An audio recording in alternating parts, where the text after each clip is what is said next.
Hi friends, welcome to Kitchen Queen. இன்னைக்கு நம்ம பார்க்க போற ரெசிபி ரொம்பவே ஆரோக்கியமான மொறுமொறுன்னு கேழ்வரகு தோசை, அதுக்கு பொருத்தமான மிளகு சட்னி எப்படி செய்யறதுன்றதை தான் பார்க்க போறோம். இந்த கேழ்வரகு தோசை ரொம்ப மொறுமொறுன்னு ரொம்ப சூப்பரா யம்மியா இருக்கும். இது எப்படி செய்யறதுன்றதை இந்த வீடியோவை நீங்க ஸ்கிப் பண்ணாம ஃபுல்லா பார்த்தீங்கன்னா உங்களுக்கு எப்படி செய்யறதுன்றது நல்லா புரியும். வாங்க இப்போ வீடியோக்குள்ள போலாம். 100 கிராம் உளுந்து 3 மணி நேரம் ஊற வச்சுட்டு நல்லா அரைச்சி உப்பு போட்டு ஒரு 6 மணி நேரம் அதை நம்ம அப்படியே வச்சுட்டா அது நல்லா பொங்கி வரும், நமக்கு நல்லா இருக்கும். அப்போ தோசை சுடும்போது நல்லா மொறுமொறுன்னு இருக்கும். அதனால தான் நம்ம உளுந்தை 6 மணி நேரம் ஊற வச்சுருக்கோம் அரைச்சிட்டு. இப்போ நம்ம அதுக்கு ஆப்டான ரொம்பவே பொருத்தமான மிளகு சட்னி எப்படி செய்கிறதுன்னு பார்க்கலாம். 2 காஞ்ச மிளகாய் எடுத்திருக்கேன், 2 காஷ்மீரி காஞ்ச மிளகாய் எடுத்திருக்கேன். காஷ்மீரி காஞ்ச மிளகாய் கலருக்காக தான் எடுத்திருக்கேன், அது காரம் அவ்வளோவா இருக்காது. ஒரு 10 பூண்டு இந்த மாதிரி சின்ன சின்னதாக கட் பண்ணி வச்சுருக்கேன். 12 சின்ன வெங்காயம் எடுத்திருக்கேன், நல்லா உரிச்சி எடுத்து வச்சுருக்கேன். 1/2 ஸ்பூன் அளவு மிளகு எடுத்திருக்கேன். 1/2 ஸ்பூன் அளவு கடலைப்பருப்பு, 1/2 ஸ்பூன் அளவு உளுத்தம்பருப்பு, தாளிக்கிறதுக்கு கொஞ்சமாக கடுகு கருவேப்பிலை, சின்னதாக ஒரு தக்காளி, ரொம்ப சின்னதாக தக்காளி அப்படி இல்லைன்னா அரை தக்காளி எடுத்துக்கோங்க. இப்போ கடாயில் 1 ஸ்பூன் அளவு எண்ணெய் ஊற்றிக்கலாம். எண்ணெய் நல்லா காஞ்சதும் நம்ம எடுத்து வச்சுருக்க கடலைப்பருப்பை சேர்த்துக்கலாம். கடலைப்பருப்பை சேர்த்து நல்லா வதக்கி விடுங்க. இப்போ நம்ம எடுத்து வச்சுருக்க உளுத்தம்பருப்பையும் அதோட சேர்த்துக்கலாம். சேர்த்துட்டு நல்லா வறுபடட்டும்.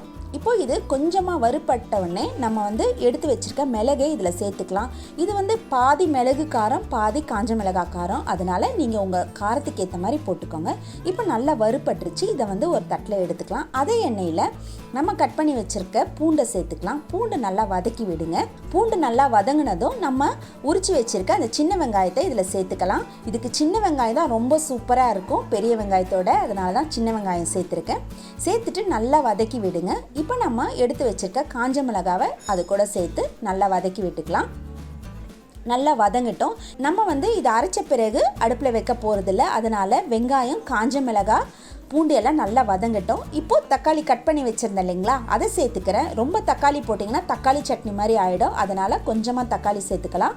இப்போ இதுக்கு தேவையான அளவு உப்பு சேர்த்துக்கலாம். சேர்த்து நல்லா வதக்கி விடுங்க. தக்காளி நல்லா ரொம்ப குழஞ்சி மசிஞ்சு வதக்கணும்னு கிடையாது, ஓரளவுக்கு வதங்கினா போதும். ஸ்டவ் ஆஃப் பண்ணிக்கலாம். நல்லா ஆறின பிறகு ஃபஸ்ட்டு நம்ம அந்த பருப்பை நம்ம மிக்சியில் போட்டு அரைச்சி எடுத்துக்கலாம். ஏன்னா பருப்பு கொஞ்சம் அரைப்பட லேட் ஆகும் இல்லைங்களா, அதனால் இப்போ நம்ம பருப்பை முதல்ல அரைச்சி எடுத்துட்டோம். இப்போ இது கூட நம்ம வதக்கி வச்சுருந்த வெங்காயம் பூண்டு தக்காளி காஞ்ச மிளகாவை சேர்த்துக்கலாம். சேர்த்துட்டு தண்ணி ஊற்றாமல் அரைச்சிக்கோங்க. அப்படி தண்ணி தேவைப்பட்டால் 1-2 ஸ்பூன் அளவு ஊற்றினா போதும். இந்த மாதிரி கெட்டியாக இருக்கணும். இப்போ கடுகு கருவேப்பிலை போட்டு நல்லா தாளித்து விட்டுக்கலாம். பாருங்கள், சட்னி நல்லா சூப்பராக ரெடி ஆயிடுச்சு, மிளகு சட்னி. வாங்க இப்போ தோசை எப்படி செய்யறதுன்றதை பார்க்கலாம். உளுந்தை நம்ம ஏற்கனவே அரைச்சி வச்சுருந்தோம் இல்லைங்களா, அது இருக்கட்டும். இப்போ நம்ம கேழ்வரகு மாவு 100 கிராம் அளவு எடுத்திருக்கோம். இந்த கேழ்வரகு மாவை நம்ம வறுத்து எடுத்துக்கலாம். இது ரொம்ப அப்படியே கருகிற மாதிரிலாம் வறுக்காதீங்க, இதோட வாசனை கொஞ்சம் வரும். அந்த ஸ்டேஜில் நம்ம ஸ்டவ் ஆஃப் பண்ணிக்கலாம். இது கடையில் வாங்கின கேழ்வரகு மாவு தான். கேழ்வரகு மாவு நீங்கள் கொஞ்சம் வாயில் வச்சு டேஸ்ட் பண்ணி பாருங்கள். ஒரு மாதிரி கசக்கிற மாதிரி இருந்தால் அது ரொம்ப பழைய மாவு, அதனால் பார்த்துக்கோங்க. இப்போ அந்த மாவை உளுந்த மாவில் சேர்த்துட்டு தண்ணி ஊற்றி நல்லா நம்ம தோசை மாவு பதத்துக்கு நல்லா கலந்து விட்டுக்கலாம். இப்போ நம்ம உளுந்தில் ஏற்கனவே உப்பு போட்டு தான் வச்சுருக்கோம். உப்பு உங்களுக்கு பத்தலைன்னா இந்த ஸ்டேஜில் நீங்கள் உப்பு பார்த்துட்டு நீங்கள் போட்டு கரைச்சிக்கலாம். நம்ம எப்போவுமே சாதாரணமாக தோசைக்கு ஊற்றுற மாதிரியே நீங்கள் மாவு கரைச்சி எடுத்துக்கலாம். இந்த மாதிரி பாருங்கள், இப்போ மாவு நல்லா ரெடி ஆகிடுச்சு. ஒரு 5 நிமிஷம் நம்ம வச்சுக்கலாம். நம்ம மாவு கலந்துட்டு ஒரு 5 நிமிஷம் வச்சா போதும். கல் வச்சுட்டு கல் நல்லா காஞ்சதும் நல்லா எவ்வளோக்கு எவ்வளோ உங்களால் மெலிசாக ஊற்ற முடியுமோ அந்த அளவுக்கு நீங்கள் மெலிசாக ஊற்றிக்கலாம். நீங்கள் எப்படி நீங்கள் ஊற்றினாலும் அது அவ்வளோ அழகாக வரும். நல்லா எண்ணெய் ஊற்றிட்டு நல்லா மொறுன்னு நீங்கள் சுட்டு எடுத்துக்கலாம். உங்களுக்கு இது திருப்பியே போட தேவையில்லை. பாருங்கள், இந்த மாதிரி அழகாக மொறுன்னு சுட்டு நீங்கள் சுருட்டி எடுத்துக்கலாம். அப்படி இல்லைனா உங்களுக்கு திருப்பி போடணுன்னா கூட நீங்கள் திருப்பி போட்டுக்கலாம்.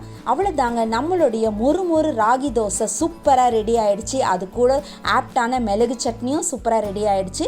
நீங்களும் இதை உங்கள் வீட்டில் செஞ்சு பாருங்கள். உங்களுடைய ஃபீட்பேக்கை என்னுடைய கமெண்ட் பாக்ஸில் போடுங்க.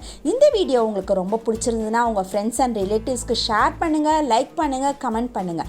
நம்ம சேனலை சப்ஸ்கிரைப் பண்ணாதவங்க சப்ஸ்கிரைப் பண்ணிக்கோங்க. பக்கத்தில் இருக்க பெல் பட்டனை மறக்காமல் கிளிக் பண்ணிக்கோங்க.